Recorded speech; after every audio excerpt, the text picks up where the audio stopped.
नमस्कार, capital TV में आपका स्वागत है। आज हमारे हाथ में एक ऐसी किताब है जिसे लेकर पूरे हिंदुस्तान की राजनीति में भूचाल सा आ गया है। किताब का नाम है Veer Savarkar, the man who could have prevented partition. और इसके दो लेखक हैं, उदय मोहरकर साहब और चिरायु पंडित। आज हमारे साथ दोनों मेहमान हैं और साथ में कैपिटल टीवी के सबसे फेवरेट जो हिस्ट्री पे कार्यक्रम करते हैं, खरी बात, प्रखर श्रीवास्तव, वो भी साथ में हमारे हैं। हम लोग आज चर्चा करेंगे कि सावरकर के ऊपर इतना जो बवाल मचा है, इतनी सारी जो कंट्रोवर्सी जो उठी है इस किताब को लेकर के, आखिर इसमें सच्चाई क्या है, जो आरोप लगाए जा रहे हैं उसमें कितना दम है। मोहरकर साहब, आपको बहुत बहुत स्वागत है। नमस्कार। चिरायु साहब, आपका बहुत बहुत स्वागत है। Thank you. प्रखर जी, तो आप हमारे साथ ही हैं शुरू से। आपने तो बवाल कर दिया। ये कैसी किताब आपने लिख दी कि सारे वामपंथी इतिहासकार जो है वो अपने अपने बिल से बाहर निकल आए। ऐसा था, ये जो तथ्य पड़ा ही हुआ था, कोई ने इसको टटोलने का प्रयत्न नहीं किया 70 साल के अंदर। ये तथ्य था ही। सावरकर के संदर्भ में जो भी सावरकर की भूमिका थी, उनका जो योगदान था, राष्ट्रीय सुरक्षा के संदर्भ में उनकी जो बातें थी, देश का पार्टीशन रोकने का उन्होंने जो प्रयास किया था, वो सब बातें ऑन ग्राउंड ही थी। तो कोई ने इसको टच नहीं किया। हमने पहली बार उस बात को उठाया। बवाल इसके लिए उठ गया है कि उसमें ऐसे तथ्य हैं कि जो शक्तियां भारत को विभाजित देखना चाहती हैं, उसमें एक तबका है वो आइडियोलॉजिकल है, जो चाइना जब भारत पे अटैक करता है तो चाइना को कंडेम नहीं करता। दूसरा तबका है वो मुस्लिम वोट बैंक पॉलिटिक्स का गुलाम है। सावरकर जो थे वो मुस्लिम वोट बैंक पॉलिटिक्स के सब में बड़े विरोधी थे और उन्होंने 1937 से आगाह करना शुरू किया था देश को और कांग्रेस को कि मुस्लिम वोट बैंक पॉलिटिक्स अगर आप करोगे तो देश का बहुत बड़ा नुकसान होगा। और पार्टीशन की बात भी कहना उन्होंने शुरू कर दी थी कि भाई आप अगर यही चलता रहा तो पार्टीशन भी हो सकता है। ये संकेत भी उन्होंने 1940 में देना शुरू कर दिए थे। 1940 वो साल है जिस साल में जिन्ना ने पाकिस्तान रेजोल्यूशन पास किया। तो जाहिर है कि अगर ये सत्य आता है तो कई लोगों की दुकान बंद हो जाएगी। दूसरा कि ये किताब हेगियोग्राफी नहीं है, इसमें हमने वीर सावरकर जी का टीकात्मक मूल्यांकन भी किया है, जिसको आप कहीं से भी पकड़ नहीं सकते। अगर आप ये कहते हो कि आपने सावरकर का डिफेंस किया है, सावरकर की कई चीज़ों पर आपने पर्दा डाला है, तो वैसा भी नहीं है। दो गलती अगर सावरकर जी ने की तो वो भी इसमें है। लेकिन आपने तो ये, आप एक तरह से समझिए, आपने तो मिर्ची लगा दी। आपने टाइटल ही रख दिया कि the man who could have prevented partition. मतलब बाकी सारे लोग जो गांधी जी थे या नेहरू जी थे, दे वर रिस्पॉन्सिबल फॉर पार्टीशन। आप यही कहना चाह रहे हैं? वो रिस्पॉन्सिबल, उनकी पॉलिसीज तो थी ना।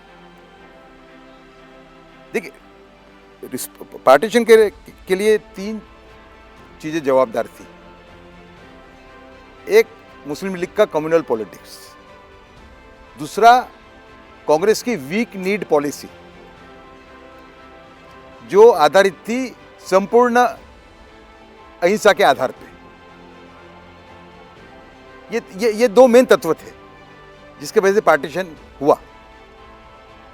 आप समझे? तो ये चीज़ें तो लाना अनिवार्य था देश के सामने। और जो सत्य होता है, जैसे मैंने इस किताब में हम दोनों ने कहा है अंत के अंदर, कि गौतम बुद्ध के निर्वाण के बाद गौतम बुद्ध को करीबन 200 साल से ज़्यादा तक कोई जानता नहीं था। सम्राट अशोक आए, उन्हें बौद्ध धर्म अंगीकार किया, उसका प्रचार शुरू किया और आज बौद्ध धर्म दुनिया का चौथा सबसे बड़ा धर्म है। वैसे ही हमने कहा है कि सावरकर युग की शुरुआत हो चुकी है। 370 हटाना वो सावरकर युग की शुरुआत है। राम मंदिर के द्वार खुलना वो भी सावरकर युग की शुरुआत है। और एक प्रश्न इसमें आता है कि मुसलमानों के कहने पे उनको एक देश मिला अलग से, और बाद में वही नीतियां मुसलमान को तुष्टिकरण करने वाली नीतियां जारी रहीं देश के अंदर। 1947 के अंदर भारत का विभाजन हुआ मुस्लिम तुष्टीकरण की पॉलिटिक्स की वजह से, और 1957 में जवाहरलाल नेहरू ने केरला के अंदर, वो केरला जहाँ खिलाफत के टाइम पे भयंकर अत्याचार हुए थे हिंदू और क्रिश्चियनों पे, उस केरला में उन्होंने मुस्लिम लीग के साथ अलायंस किया। मतलब जो पार्टी ने भारत का विभाजन करवाया था उसके साथ ही उन्होंने अलायंस किया, सिर्फ 10 साल में। 57 की बात है ये। तो ये नीतियां जारी रही, जिन कारणों से भारत का विभाजन रहा है वही नीतियां कांग्रेस ने जारी रखी आज़ादी के बाद। और हमारा ये मुद्दा ये है कि राम का मंदिर न बने, कृष्ण जन्मभूमि मुक्त न हो, काशी विश्वनाथ मुक्त न हो। किस टाइप का सेकुलरिज्म है ये? एक ढोंग था, ये सूडो सेकुलरिज्म था जो वोट बैंक पॉलिटिक्स का गुलाम था, जो अलायन आइडियोलॉजीज उसका गुलाम था। मैं एक सवाल चिरायु से पूछना चाहूँगा कि सावरकर को लेकर एक मिथ तैयार किया है वामपंथी इतिहासकारों ने कि 1937 में उन्होंने हिंदू महासभा में एक भाषण दिया जिसमें उन्होंने टू नेशन थ्योरी की वकालत की, जबकि सत्य ये भी है कि इसके पहले सर सैयद अहमद खान सबसे पहले टू नेशन थ्योरी दी थी। खुद राजगोपालाचारी जी जो बाद में भारत के गवर्नर जनरल बने, उन्होंने तो जिन्ना, उनका तो पूरा जिन्ना की मांगे ही उन्होंने मांग ली थी और इस वजह से वो कांग्रेस से भी अलग हो गए थे, लेकिन बाद में उन्होंने गवर्नर जनरल बनाया। डॉक्टर बाबा साहब अम्बेडकर ने भी विभाजन का एक तरह से समर्थन किया था। फिर ऐसी क्या वजह है कि बार बार वीर सावरकर को ही निशाना बनाया जाता है और ये कहा जाता है कि बंटवारे की थ्योरी देने वाले जिन्ना ने 1940 में बंटवारे की थ्योरी दी, उसके पहले 3 साल पहले वीर सावरकर बोल गए थे कि भारत और हिंदू और मुसलमान जो है वो 2 राष्ट्र हैं। तो ये मिथ कैसे तैयार हुआ? और आपने अपनी उस पुस्तक में, क्योंकि पुस्तक का विषय ही पूरा वो है, तो आपने सावरकर की विचार को, विभाजन से जुड़े विचार को और उस भाषण से संदर्भ को लिया जाए, उसको जोड़कर आपने इसको किस तरह से प्रकट किया?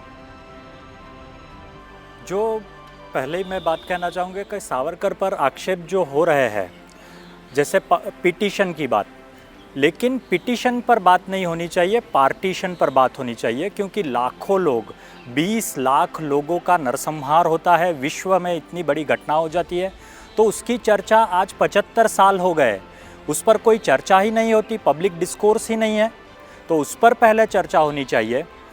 दूसरी बात जो है, हमने पुस्तक में कही है और आपने जो सवाल कहा कि सर सैयद अहमद खान ने तो बात कही थी, अल्लामा इकबाल ने भी ये बात कही थी, सिंध का विभाजन बस 1 साल पहले हुआ था 36 में। ऐसे वातावरण में सावरकर ने कहा कि आप लोग जो ऐसा मानते हैं, कांग्रेस का मानना ऐसा था कि ये हिंदू मुस्लिम प्रॉब्लम जो है वो एक अंग्रेज़ों का बनाया हुआ है, जैसे अंग्रेज चले जाएंगे वैसे ये हिंदू मुस्लिम प्रॉब्लम ख़त्म हो जाएगी, ऐसा मानना था। उसके संदर्भ में सावरकर ने कहा कि ये जो ऐसा मानते हैं वो सच नहीं है, अभी भी कुछ जिहादी तत्व है जो मिडीवल, ये जो हिंदू मुस्लिम प्रॉब्लम है वो ये कॉलोनियल प्रॉब्लम नहीं है, मिडीवल प्रॉब्लम है और उसका सॉल्यूशन समय आने पर होगा। लेकिन वो जो आपने वाक्य कोट कर रहे हैं और ये लोग कोट करते हैं, उससे 2 वाक्य पहले उन्होंने ये बात कही है कि हमें कितना भी अनप्लीजेंट फैक्ट हो हमें स्वीकार करना चाहिए, ये जो डीप रूटेड डिसीज़ है उसको इग्नोर नहीं करना चाहिए, उसको क्योर करना चाहिए। और उसके बाद वो कहते हैं कि आज भारत में हम ऐसा एक राष्ट्र है ऐसा नहीं मान सकते। तो आप ये जो पहले अगर 2 वाक्य पढ़ेंगे और उसके बाद जो संदर्भ के साथ पढ़ेंगे तो वो, जैसे हम मलेरिया का रिपोर्ट लेते हैं तो अब डॉक्टर कहता है यहाँ मलेरिया है, तो आप ऐसा ही कहेंगे कि मलेरिया का जो है ये मच्छर जिम्मेवार नहीं है, ये पैथोलॉजिस्ट डॉक्टर जिम्मेवार है। ऐसी बात ये सावरकर के संदर्भ में हुई है। उन्होंने डायग्नोस किया है और इसको ट्रीट करना चाहिए, और ट्रीट कैसे करना चाहिए इसकी बात भी हमें समझनी चाहिए। सर सैयद अहमद खान ने भी टू नेशन थियरी की बात जो कही थी, उसके अंत में वो कहते हैं कि हम हमारे जो बाहर के जो अलायंसेस है, अफगानिस्तान का कहा था, हाँ, उनके साथ मिलकर बंगाल तक हम नदियाँ, खून की नदियाँ बहा देंगे। राइट। ये टू नेशन थियरी के बाद का उनका जो कंक्लूजन और डायग्नोसिस के बाद ये उपचार उनका ये था। सावरकर ऐसा नहीं कहते, सावरकर ऐसा कह रहे हैं कि है ऐसा रोग है, उस समय आने पर उसका ठीक से उपचार भी होगा, लेकिन इस स्थिति में हम दोनों का मिलकर एक इंडियन स्टेट वो बनना चाहिए, ऐसी बात सावरकर ने कही थी। तो ये इससे ज़्यादा, और सावरकर वही कहते हैं, आज हम कांग्रेस से ज़्यादा हिंदू महासभा जो है वो अधिक राष्ट्रवादी है। मेरा सवाल उदय जी से है कि आप वरिष्ठ पत्रकार रहे हैं और आपने देश की सबसे बड़ी मैगज़ीन के साथ लंबे समय तक काम किया। हम जब अध्ययन करते हैं पूरे वीर सावरकर के जीवन का और उनके जीवन के बाद का भी, तो ऐसा प्रतीत होता है कि सावरकर जी जब नहीं रहे और उसके बाद कभी उनकी माफ़ी याचिका पर बातचीत नहीं हुई, कभी उनको लेकर जो विवाद है, जो उनके ऊपर आरोप लगाए जाते हैं, उनको लेकर कभी विवाद हुई। अचानक 90 के दशक में कुछ खास तबके के लोगों ने वीर सावरकर के नाम पर लांछन लगाना 2003 से हुआ स्टार्ट वैसे। कुछ 90-98 में भी एजी नूरानी वगैरह ने उस दिशा में एजी नूरानी का तो प्रोजेक्ट बहुत पहले हाँ चल रहा था उनका प्रोजेक्ट। तो क्या आपको ऐसा महसूस नहीं होता कि जब जैसे ही भारत में हिंदुत्व का उभार शुरू हुआ, हम राम मंदिर आंदोलन से इसको जोड़ें तो 90 का दशक वो एक काल था, तो जब राम मंदिर आंदोलन के माध्यम से जो हिंदुत्व का उभार होता है, तो हिंदुत्व के सबसे बड़े चेहरे को मलिन करने के लिए, उस पर कालिक पोतने के लिए खास तबका लग गया और इसलिए सावरकर की माफ़ी याचिका की अचानक बात होने लगी, उनकी ट्यूनेशन थ्योरी के ऊपर बात होने लगी, उन्होंने जो दूसरे विश्व युद्ध में सैनिकों की भारतीयों की सेना में भर्ती की बात कही थी, उसको लेकर विवाद करना शुरू कर दिया। तो क्या हिंदुत्व को बदनाम करने के लिए, सनातन धर्म को बदनाम करने के लिए सावरकर को निशाना बनाया गया? क्या आप ये मानते हैं? बिल्कुल एक इसमें इसको ही एक कोरोलरी है जो इसका मैंने उसको जोड़ना मैं चाहूँगा कि ये आरोप लग रहा है कि जैसे प्रखर ने कहा कि भाई हिंदुत्व को बदनाम करने के लिए ये प्रोपेगेंडा चल रहा है, लेकिन इरफान हबीब ने आज ये बयान दिया, वो ये कह रहे हैं कि ये भारतीय जनता पार्टी, ये हिंदूवादी जो संगठन है, इनके पास कोई आइकन नहीं है, इसलिए ये आइकन एक मिथिकल स्टोरी के ऊपर, मतलब झूठ इतिहास के ऊपर आप क्रिएट करना चाह रहे हैं। कि ऐसा आपको समझना पड़ेगा कि वीर सावरकर की जो विजन है, इस पुस्तक को पढ़ने के बाद आपको लगेगा Veer Savarkar is the father of India's national security, हमारे राष्ट्रीय सुरक्षा और कूटनीति के पितामह। क्योंकि जो भी आपत्तियाँ भारत पे आई राष्ट्रीय सुरक्षा को लेके गए 70 साल के अंदर, सबकी भविष्य उन्होंने आज से 60 से 80 साल पहले कर दी थी। तो वो पितामह थे। अगर कोई भी इंसान इसको एक ओपन माइंड से इस किताब को पढ़ता है तो उसके मन में ये शंका बिल्कुल नहीं रहेगी कि वीर सावरकर हैं वो भारत के राष्ट्रीय सुरक्षा और कूटनीति के पितामह हैं। तो मूल प्रयास इस पे ये है कि जो लोग भारत को, मैंने पहले बताया, जैसे कि विभाजित देखना चाहते हैं अपनी आइडियोलॉजी के लिए या अपने पॉलिटिकल एंड्स के लिए, उनके लिए बड़ा खतरा है सावरकर। क्योंकि सावरकर अगर देश के आइकॉन बन गए युवा पीढ़ी के, तो इनके मंसूबे खत्म हो जाएंगे।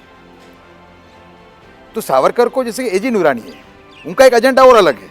उनका एक आर्टिकल मैंने अभी पढ़ा, मेरी किताब में मैंने कोट किया है, वो उनका ये प्रयास पूरा ये है, कई ऐसे मुसलमान जो ये हैं एनालिस्ट और इंटेलेक्ट, ये प्रयास है कि भारत का विभाजन कोई मुसलमान ने नहीं करवाया, वो हिंदू ने करवाया।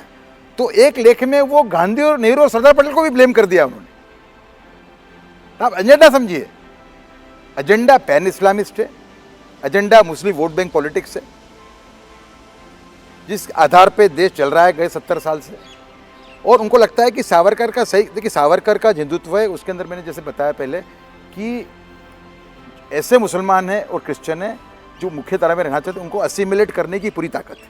मैं आपको मिसाल के तौर पे, जब मैंने पहली बार एक आर्टिकल लिखा जिसमें मैंने कहा कि Savarkar Hindutva was not a Hindu supremacist view, it was a Hindu protective view, वो समझाया मैंने पूरा, कैसे उनके हिंदू राष्ट्र मैनिफेस्टो के अंदर सभी धर्म को अधिकार है, फलाना समझ। तो उनका फ़ोन आया, एक मुसलमान मेरे दोस्त का, उनका फ़ोन आया, किस प्लानिंग का है मुझे मालूम, पर उनका फ़ोन जरूर आया मुझे कि माहौरकर हमको ये बातें मालूम ही नहीं है, हम पहली बार पढ़ रहे हैं। तो ऐसे अगर जो तबका है जो ये जिसको लगेगा कि भाई सावरकर में तो कोई खतरे वाली चीज़ हमारे लिए है नहीं, समझे ना आप, तो सावरकर कैन बी क्या बोलते हैं, एक राष्ट्रव्यापी लीडर, नेता बन सकते हैं, समझे आप। तो उससे इनको डर लगता है कि नई पीढ़ी ने अगर इनको सावरकर को हाथ में ले लिया तो उनका जो पूरा मंसूबा है, पूरा एक मंसूबा है, भारत जो है वो इस्लामिक देश बने। एक देश के बहुत बड़े नेता हैं, मैंने पहले भी आपके साथ इंटरव्यू में कहा था, कट्टरवादी युवा नेता हैं, उनके पिताजी ने एक भाषण दिया था, एक जनवरी 2006 को कर्नावती अहमदाबाद में दिया था, जहाँ मैं हाजिर था। वहाँ उन्होंने भाषण क्या दिया था उसको हमने कोट किया है, इसमें उनका नाम दिए भी। हालांकि मैंने अभी देखा कि मेरे एक लेख में उनका नाम भी दिया हुआ है। वो कहते हैं पूरा मुस्लिम क्राउड है, जमात इस्लामी वाला, मैं अकेला हिंदू हूँ वहाँ पे, मेरे हाथ में वो रक्षा की वो बंदी हुई है, रक्षा पोथी, तो भी कोई डर नहीं है, बिल्कुल बेबाक बोल रहे हैं। वो कहते हैं कि आज इस्लाम को यहाँ पे आके 800 साल हो गए, फिर भी हम हिंदुस्तान को इस्लामी राष्ट्र में कन्वर्ट क्यों न कर पाए, हमारी क्या गलतियां थी। यहाँ के शोषित, यहाँ के दलित, यहाँ के पीड़ित, 3 शब्द इन्होंने यूज किए थे, अभी भी याद है मुझे। वो इस्लाम का रास्ता देख के बैठे हैं, अभी तक हम इनको कन्वर्ट क्यों नहीं कर पाए, क्या हमारी गलतियां थी। इस पे 10 मिनट पहले, 15 मिनट, फिर उन्होंने पॉज लिया, फिर कहा कुछ सालों पहले मैं पाकिस्तान गया था, पाकिस्तान वालों ने मुझे कहा कि साहब आप इतने खफा क्यों हैं, हिंदुस्तान के मुसलमानों ने तो बहुत बड़ा काम किया है, कि मतलब संकेत ये था कि एक दूसरा राष्ट्र आपने खड़ा कर दिया है अंदर, इस्लामिक राष्ट्र, वो संकेत। तो फिर वो बाद में दूसरा पॉज लेके कहते हैं जब मैंने देखा तो मैंने पाया कि बात में दम है। आज उत्तर प्रदेश, 2006 की बात है, बीजेपी इलेक्शन हार चुकी थी 2004 का, याद हो तो आपको, समझा। आज उत्तर प्रदेश, आज आसाम, केरला, वेस्ट बंगाल ऐसे प्रांत हैं जहाँ कोई भी पार्टी मुस्लिमों के मत बिगैर सरकार नहीं बना सकती। हमें ये परिस्थिति पूरे देश में खड़ी करना है, ये उनके शब्द हैं। और इससे एक बात जो मेरे सामने आई कि जो यहाँ के कट्टरवादी और पाकिस्तान के कट्टरवादी एक ही है, उनमें कोई फर्क ही नहीं है। तो ऐसे सभी जो अराष्ट्रवादी तत्व हैं, जो ऐसे लोग हैं जो वोट बैंक पॉलिटिक्स के गुलाम हैं, जो whose loyalty to the country is divided, उन सब के लिए सावरकर सब में बड़ा खतरा है। मेरे मन में एक सवाल और है, जब मैंने पुस्तक पर निगाह डाली तो इसमें एक बड़ा हिस्सा आपने सावरकर की सामरिक नीतियों पर रखा है।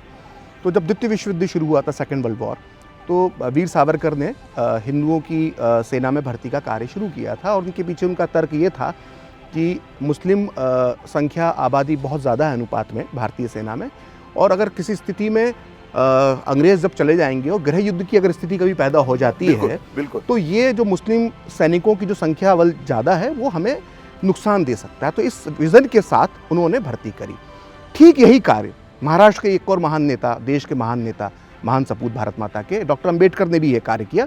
उन्होंने भी दूसरे विश्व युद्ध के अंदर महार रेजिमेंट की स्थापना करवाई। उन्होंने दलित युवकों को बोला कि सेना में आए, भर्ती हो। लेकिन जब इतिहासकार अध्ययन करते हैं इन विषयों का, और खासकर एक वामपंथी इतिहासकार जब इसका अध्ययन करते हैं, तो बड़ी चालाकी से वो सिर्फ वीर सावरकर को टारगेट करते हैं कि देखिए अंग्रेज़ों के लिए ये व्यक्ति भारतीयों की भर्ती कर रहा था अंग्रेज़ों की सेना में, लेकिन साथ में वो अंबेडकर का पक्ष साइड कर देते हैं। गांधी जी ने प्रथम विश्व युद्ध के दौरान जो भर्ती करवाई थी सैनिकों की, उस विषय में बात नहीं करते। तो बार बार सावरकर जी को ही क्यों टारगेट किया जाता है। और मेरा सवाल दूसरा ये है कि वो जो सेना में जो हिंदुओं की भर्ती करवाई थी वीर सावरकर ने, उसका बाद में भारत की सेना को और आगामी जो कश्मीर युद्ध हुए और भारत की जो सुरक्षा की जिम्मेदारी जिस तरह सेना ने बहुत अच्छी तरीके से उठाई, उसमें उसका क्या असर पड़ा, इस विषय पर थोड़ा सा आपने कई प्रश्न के जवाब आपने खुद ने दे दिए, मैं इसको रिपीट नहीं करूँगा। लेकिन क्या फ़ायदा हुआ, आप देखें कि 1939 से लेकर 1944 तक, इसके बीच में कम से कम 4 बार मुस्लिम लीग के नेताओं ने स्टेटमेंट दिया है हिंदुओं की भर्ती के विरुद्ध। बिल्कुल बिल्कुल। डॉन अखबार जो थे अलीगढ़ मुस्लिम के वाइस चांसलर थे, जियाउद्दीन नाम बोल रहा हूं, वो भारत के पाकिस्तान के पहले उच्चायुक्त बने, जियाउद्दीन अहमद। बस जियाउद्दीन अहमद वो अलीगढ़ मुस्लिम यूनिवर्सिटी के वाइस चांसलर थे। उन्होंने तो बिल्कुल लास्ट वार्निंग उनकी थी 1943-44 के आसपास। ठीक है, अब देखिए क्या फ़ायदा हुआ देश का, वो सावरकर की विजन क्या थी, क्यों सावरकर वो भारत का की राष्ट्रीय सुरक्षा का पितामह हमें मानना चाहिए, इससे सिद्ध हो जाता है। अगर जिस दिन भारत आज़ाद हुआ और पार्टीशन होने के बाद, पार्टीशन आपको ध्यान रखना पड़ेगा कि 90% से ज़्यादा जो मुसलमान सोल्जर्स थे वो पाकिस्तान के साथ गए। बिल्कुल है, शायद और ज़्यादा ही गए होंगे। देखिए, I want to be as fair as possible to patriotic Muslims. हाँ, मेरा ये स्पष्ट है, मेरा जो एक राष्ट्रवादी विजन के उसके अंदर मैं हमेशा ये स्पेस रखूंगा, क्योंकि आज भी कश्मीर के अंदर मुसलमान भाई मर रहे हैं। बिल्कुल। तो हमें उनके लिए स्पेस रखना पड़ेगा। ये जो पूरा हमारा जो एक राष्ट्रवादियों का या अति राष्ट्रवादियों का जो ये पूरा जो कैंपेन चलता है कि पूरे समाज को बदनाम कर दो, ये तो गलत, ये ठीक कैंपेन नहीं है। लेकिन फायदा क्या हुआ? आप देखें कि अगर भारत की परिस्थिति नाजुक होती मिलिट्री टर्म्स में पाकिस्तान के मुकाबले पार्टीशन के बाद, तो आप याद रखें पाकिस्तान शायद पंजाब में तो नहीं करता, लेकिन राजस्थान और गुजरात में अटैक कर देता। जिस तरीके से उसने कश्मीर पे अटैक करके कश्मीर का एक हिस्सा हथिया लिया, शायद बंगाल में भी कर देता। जहाँ जहाँ भी मुस्लिम पॉपुलेशन थी बॉर्डर के ऊपर, वहाँ वो प्रयास करता। सभी मुस्लिम उसमें जुड़ते कि नहीं अलग बात है, मैं नहीं मानता और जुड़ते, क्योंकि हमारे कच्छ के मुस्लिम कई ऐसे हैं जो सूफीवादी हैं, जो मॉडरेट हैं, और मेरे पास ऐसे दाखले हैं कि कई बार पाकिस्तान ने उनको ललचाने का प्रयत्न किया और वो नहीं गए, ऐसे दाखले भी मेरे पास हैं। पर वो प्रयत्न जरूर करते, जहाँ जहाँ भी मुस्लिम पॉपुलेशन थी बॉर्डर के ऊपर, वहाँ वो प्रयत्न करते हैं। वो मिलिट्री टर्म्स में भारत से ज़्यादा सुपीरियर होते तो भारत को बहुत बड़ा फायदा होगा। मतलब हम कह सकते हैं कि अगर भारत अक्षुण्ण रहा आज़ादी के शुरुआती वर्षों में, तो इसमें एक वीर सावरकर का एक बहुत बड़ा योगदान है। हमने कहा है इसके अंदर कि कई हिस्से चले जाते जी, भारत का एक हिस्सा गया और हिस्से चले जाते। अगर भारत सैनिक की टर्म्स में अगर पाकिस्तान से ज़्यादा पावरफुल ना होता तो कई और हिस्से चले जाते। ये बताइए कि जो अभी जो पाकिस्तान को लेकर के सर्जिकल स्ट्राइक को लेकर के आज अमित शाह जी ने भी एक बयान दे दिया, ये जो मोदी सरकार की जो सिक्योरिटी पैराडाइम जो कम्प्लीटली वो मनमोहन सिंह या यूपीए सरकार के समय से बिल्कुल अलग हो चुकी है, ये क्या लगता है कि हम गांधी को छोड़ के सावरकर के उन नीतियों पे काम कर रही है ये सरकार? देखिए, गांधी जी का जो महत्व है आज की तारीख में, वो एक देखिए राष्ट्रीय सुरक्षा को लेके आप गांधी की बात करोगे तो गांधी जी कहीं ठहरते नहीं, ये तो कोई को भी स्वीकारना पड़ेगा। गांधी जी की बात है, ट्रस्टीशिप की बात है, वो गांधी जी की बात है। इकोनॉमिक पॉलिसीज़ है उनकी, हमने किताब में कहा कि उनकी इकोनॉमिक पॉलिसीज़ थिंकिंग था वो सावरकर से सुपीरियर था, है ना। फिर सेवा की बात है, सेवा का जो मॉडल गुजरात में मैंने देखा है, वो ऐसा मॉडल पूरी दुनिया में कहीं नहीं। तो गांधी जी राष्ट्रीय सुरक्षा के संदर्भ में तो गांधी जी को शायद नेहरू भी नहीं मानते थे, अगर आप समझाया जाते, समझे ना आप। तो वो गांधी जी को छोड़ के जाने की बात नहीं है। बात ये है कि सावरकर एरा का जो डॉन है उदय हो चुका है। ये संकेत देता है 370 हटाना, राम मंदिर के द्वार खुलना, और जो भी एक जैसे कि माननीय प्रधानमंत्री माननीय नरेंद्र मोदी प्रधानमंत्री बने तो वाराणसी गए गंगा आरती करने। मेरे ख्याल से 1000 साल में ऐसा दृश्य हिंदू समाज ने नहीं देखा होगा। सही बात है। कोई राजा 800 साल के 600-700 साल के अंदर कम से कम मैं मानता हूँ कि कोई ऐसा राजा नहीं जिसे जहाँ वहाँ एक समूह के अंदर एक आरती की हो। तो ये एक सावरकर युग का एक आरंभ हो चुका है, उसके संकेत है। ये बताइए, ये जो किताब के बाद जो बयान राजनाथ सिंह जी ने दिया, उसके बाद इतने सारे कंट्रोवर्सीज हुए, तो इसमें क्या लगता है कि जो विपक्ष और ये जो वामपंथी इतिहासकार हैं, बहुत सारे पॉलिटिशियंस भी किताब को लेकर के और सावरकर को लेकर के अलग अलग बयान दे रहे हैं, वो इस बात को मानने को ही तैयार नहीं है कि ये जो सावरकर के बारे में अच्छी अच्छी बातें की जाती है उसमें ज़रा से भी कुछ सच्चाई है। सही बातें की जाती है, अच्छी नहीं, सही बातें की जा रही है। नहीं, उनका तो दुकान बंद हो जाएगी ना, उनके लिए कोई चारा ही नहीं है।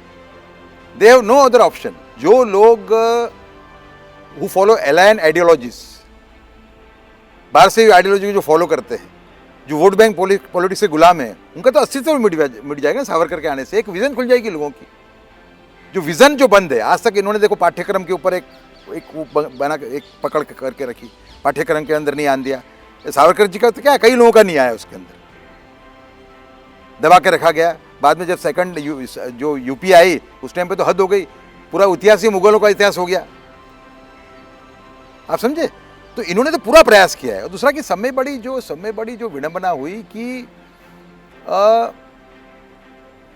जो एजुकेशन मिनिस्टर बने भारत के अभी तक इनिशियल ईयर्स के अंदर, उनका भी ये प्रयास रहा कि इस टाइप की चीज़ें ना है। पहले 4-4, 5-5 लगातार जो है मुस्लिम एजुकेशन मिनिस्टर रिलीजन को क्वेश्चन नहीं करूंगा, मैं रिलीजन नहीं, फिर भी वो एक लेकिन सवाल उठता है। वो बार बार यही दिया गया उनकी तरफ से कि इस तरह का इतिहास पढ़ाएंगे तो हिंदू मुस्लिम एकता आएगी। अब इसमें एक जो सबसे बड़ा कंट्रोवर्सी चल रहा है वो ये चल रहा है कि क्या गांधी जी ने कहा था सावरकर को कि आप मर्सी पिटीशन लिखिए, क्या है हकीकत इसमें? ऐसा है कि गांधी जी ने उसको सपोर्ट किया था। सावरकर जी की कुल 10 पिटीशन है। चाणक्य नीति के भागरूप, कृष्ण नीति के भागरूप, शिवाजी नीति के भागरूप उन्होंने 10 पिटीशन दी थी। और आप याद रखें, पहले अपन इसको पहले पार्ट को टैकल करेंगे, बाद में राजनाथ सिंह जी वाले स्टेटमेंट पे आएंगे। आप देखिए कि सावरकर जी को वहाँ से लाया जा रहा था SS मौर्य शिप के अंदर। उस टाइम पे उन्होंने भागने का प्रयत्न किया था। मार्सिलिस पोर्ट के पास जब शिप आया, वो डाइव लगा के वो भागे थे, वो फिर से पकड़े गए, अलग बात है, समझे ना। और उनका कोर्ट केस द हेग तक गया था, इंटरनेशनल कोर्ट ऑफ जस्टिस, वहाँ केस हार गए, वो अलग बात है। लेकिन एक he had become a world wide figure at that time. दुनिया के क्रांतिकारी, अलग अलग देश के क्रांतिकारी उनको अपना नेता मानने लगे थे। आपका क्या प्रश्न था? मेरा प्रश्न ये था कि ये जो गांधी जी के हाँ, पिटीशन में तो ये जो पिटीशन सावरकर ने जो की थी वो एक चाणक्य नीति और शिवाजी नीति के भागरूप की थी। इसको, इस बात को आपको समझना पड़ेगा। शिवाजी ने अपने जीवन काल के अंदर कम से 4 से 5 एपोलॉजीज दी, माफ़ी पत्र लिखे औरंगजेब को। हर एक माफ़ी पत्र के पीछे एक उद्देश्य था। उद्देश्य क्या था? हिंदवी स्वराज्य, वो उनका उद्देश्य था। आप समझे? तो वो, अच्छा, उनकी किताब, मजे की बात यह है कि आप देखिए कि झूठ फैलाने का कितना बड़ा दौर देश के अंदर चल रहा है और कितना खराब है ये कि उन्होंने खुद ने ही माफ़ी पत्र की बात रखी है अपनी किताबों में। माय ट्रांसपोर्टेशन फॉर लाइफ में उन्होंने लिखा है। एक अंडमान के अंधेरे से, ऐसा एक मराठी पुस्तक है, उसमें उन्होंने लिखा है। उसमें कहा है कि मैं हमारे जो सहकैदी थे, जो क्रांतिकारियों को समझाता था कि शिवाजी नीति अपनाओ, हमें यहाँ से बाहर निकलना है। सचिंद्रनाथ सान्याल को तुमने सलाह दी कि माफी मांगे और सचिंद्रनाथ सान्याल को माफी छूट गए और सचिंद्रनाथ सान्याल ने बोला कि मैं छूट गया, लेकिन सावरकर जी क्यों नहीं छूटे? नहीं, उसके लिए छूटे, उसका भी जवाब है। रेजिनाल्ड क्रेडॉक का नाम पे एक अधिकारी थे, वो निगाह रखते थे अंडमान जेल के ऊपर। उन्होंने एक उनका एक लेटर है जहाँ वो कहते हैं कि ब्रिटिश सरकार ये सोच रही है कि यहाँ पे जो कैदी हैं उनको शाम को समुद्र किनारे टहलने की परमिशन दी जाए, लेकिन साथ में एक कैविट डालते हैं, सावरकर को परमिशन मत देना। अगर सावरकर को परमिशन दी तो इसके खूब सारे इसके हिमायती हैं फॉरेन देशों में क्रांतिकारी, वो आएंगे, एक वाहन लेके आएंगे और इसको उठा के लेके चले जाएंगे। और एमडेन नाम का एक शिप था, जर्मन शिप एमडेन, वो तो आया भी था। एमडेन नाम का फर्स्ट वर्ल्ड वॉर का समय था ये, वो एक शिप आया भी था वहाँ से। हालांकि उसको ब्रिटिश नेवी ने उसको नष्ट कर दिया, पर उसका काम यह था कि यहाँ के सभी कैदियों को छुड़वा के उनको ले जाना, बर्मा ले जाना, रंगून ले जाना, ये उसका प्लानिंग था। अब आते हैं हम राजनाथ सिंह जी के ऊपर। देखिए, ऐसा है कि टोटल उन्होंने 10 पिटीशन की है ना। और ये इनके जो कठोर कारावास के दो उसके वो हैं, एक 10 साल, करीबन 10 साल अंडमान में और करीबन 4 साल रत्नागिरी के अंदर। रत्नागिरी में जाने के बाद भी उन्होंने पिटीशन किए हुए। ये जो है, ये नारायण राव का पत्र व्यवहार है महात्मा गांधी के साथ, सावरकर के समय छोटे भाई। उस पत्र व्यवहार से ये स्पष्ट हो जाता है कि गांधी जी ने उनको ये सलाह दी थी कि ये माफ़ी पत्र का जो दौर है आप शुरू रखिए। और उन्होंने एक यंग इंडिया नाम का उनका जो एक उनका जो पब्लिकेशन है, उसमें लिखा भी है उन्होंने कि अगर भाई परमानंद नाम के क्रांतिकारी हो गए, ये पिटीशन के आधार पर उनको छोड़ा गया था, उनको अगर छोड़ सकते हैं तो सावरकर को क्यों नहीं छोड़ सकते? इस पर खुद प्रकाश चेरू पंडित भी डाल सकते हैं। जी, गांधी जी ने जो पत्र का जवाब दिया है नारायण राव सावरकर जी का, उसमें तो एक स्टेप आगे जाकर ये कहा है कि केवल पिटीशंस तक ना रहिए, आप पब्लिक ओपिनियन बनाइए। तो ये सलाह भी नारायण राव जी को दी गई थी। और उसके साथ साथ उन्होंने ये भी कहा कि मैं अपने तरफ से जो हो सकता है वो मैं करूँगा। तो ये बात तो सब पब्लिक डोमेन में है। उसको भी तोड़ा मारा, देखा आपने? इस लेटर को भी जिस तरीके से लोग हाँ, तोड़ रहे हैं हाँ, और मरोड़ उसमें रहे तो हैं। उन्होंने, गांधी ने ये तक माना कि मुझसे, मैं ब्रिटिश सरकार की बुराइयों को मुझसे पहले सावरकर बंधु पहचान गए थे। राइट। मतलब एक तरह से खुद से बड़ा देशभक्त उन्होंने सावरकर बंधुओं को माना है। हाँ, नहीं, इस बात को स्वीकारने को तैयार नहीं है लेफ्टिस्ट। कल हमने एक प्रश्न पूछा गया इनसे, एक लेफ्ट के नेता आए थे कि डांगे ने भी माफ़ी मांगी, तो डांगे पे उन्होंने जवाब ही नहीं दिया। उन्होंने पूरी डिबेट में डांगे पर जवाब, डांगे की माफ़ी पत्र पर जवाब ही नहीं दी। वो इस विषय पर चर्चा ही नहीं होती है कि द्वितीय विश्व युद्ध के समय भूमिका किस तरह से कम्युनिस्टों की बदली और बिल्कुल। किस तरह से सरकार के जासूस बन गए वो। लेकिन वो सिर्फ ये है कि दूसरे संगठनों में उन्हें आरोप लगाना है, वीर सावरकर को मलिन करना है, इसलिए वो करते हैं सबका। पर ये युग का अब अंत आ रहा है। एक सवाल नया युग मेरा, शुरू हो रहा है, वो सावरकर की विजन पे आधार के ऊपर होगा ये युग। इसकी शुरुआत हो चुकी है। मेरे ख्याल से फ्यूचर में हम कई ऐसे स्टेप्स देखेंगे जो हमें एक कॉन्फिडेंस देंगे कि सावरकर युग की शुरुआत हो चुकी है और वो आगे बढ़ चुका है। मेरा एक सवाल चिरायू से है कि जैसा कि सर उदय जी ने कहा कि वीर सावरकर ने एक रणनीति के तहत, एक कूटनीति के तहत माफ़ी मांगी थी, जिस तरह से शिवाजी ने मांगी थी। लेकिन शिवाजी अक्सर क्या करते थे कि संधियों को तोड़ देते थे और युद्ध लड़ते थे। अब सावरकर के विरोधी ये कहते हैं कि सावरकर ने अगर माफ़ी मांगी तो माफ़ी मांगने के बाद उनकी वो भूमिका नज़र नहीं आती स्वतंत्रता आंदोलन में जो अन्य लोगों की आई, जिसका आपने शिवाजी का एग्जाम्पल दिया। तो इसकी क्या वजह थी कि रत्नागिरी में रहने के दौरान, हालांकि ये बात सत्य है कि उन्होंने दलितों के उद्धार के लिए काफ़ी काम किया और अंबेडकर से पहले मंदिरों में, क्रांतिकारी भी आके उनको मिलते थे ना वहाँ पे। तो कई वो क्रांतिकारी एक मिले। सक्रिय बताइए। भूमिका, उसको लेकर आप किस तरह से आप जी, देखते हैं? पहले सावरकर तो जी- मैं ये कहूँगा कि सावरकर का जो है वो प्रतिमा खंडन जो कर रहे हैं, वो वही मानसिकता है जो बामियान में जो बुद्ध की प्रतिमा इतने अच्छी तरह से बनी थी, उसको बम गोलों से इन्होंने ख़त्म कर दिया। वो यही मानसिकता वाले है। वो जो अच्छी चीज़ें हैं उनको ख़त्म करना ही उनको आता है।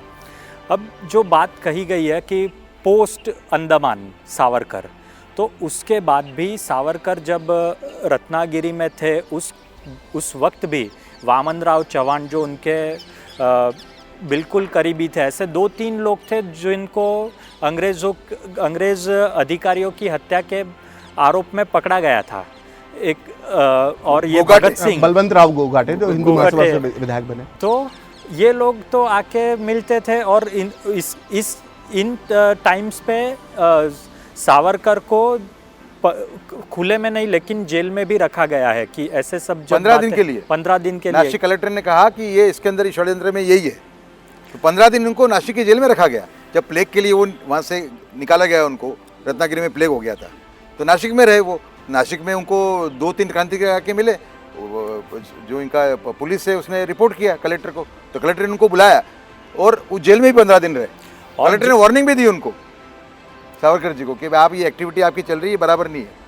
और उसके बाद भी जब सैनिकीकरण की बात आती है, हिंदुओं के सैनिकीकरण के साथ साथ वो सावरकर ने 1857 का इतिहास लिखा ही नहीं है, वो दोहराना चाहते थे।